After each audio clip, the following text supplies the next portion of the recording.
আসসালামাইকুম। এখন আসছি রাজবাড়ী জেলায়। জেলাটার যে জায়গায় আছি জায়গাটা কলম জানি না। জায়গাটা এত সুন্দর কি বলবো, মানে রাস্তাগুলো এত সুন্দর আর এত সুন্দর ভিউ। দুই পাশের গাছগাছালি মনে হচ্ছে ওরা বন্ধুত্ব পাতায় নিচ্ছে, ঠিক আছে। আর দ্বিতীয় কথা দেখেন, এই পাশে দেখতে পারবেন এত সুন্দর ধান ক্ষেত, ঠিক আছে। আর তার চেয়ে বেশি সুন্দর কি জানেন, এই জায়গাটা মানে সব মিলে অস্থির।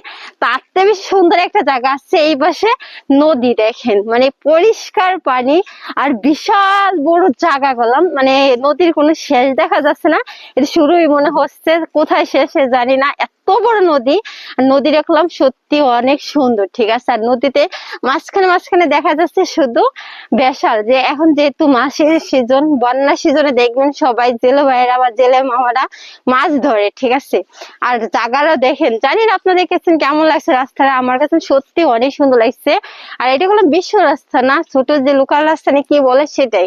কারণ এই জায়গা বড় কোনো গাড়ি চলে না, সব ছোট ছোট গাড়ি চলে, অটো বাইক বা রিক্সা এইগুলোই, ঠিক আছে, ভ্যান। এই জন্য করলাম রাস্তাটা ভিডিওটা করতে পারলাম।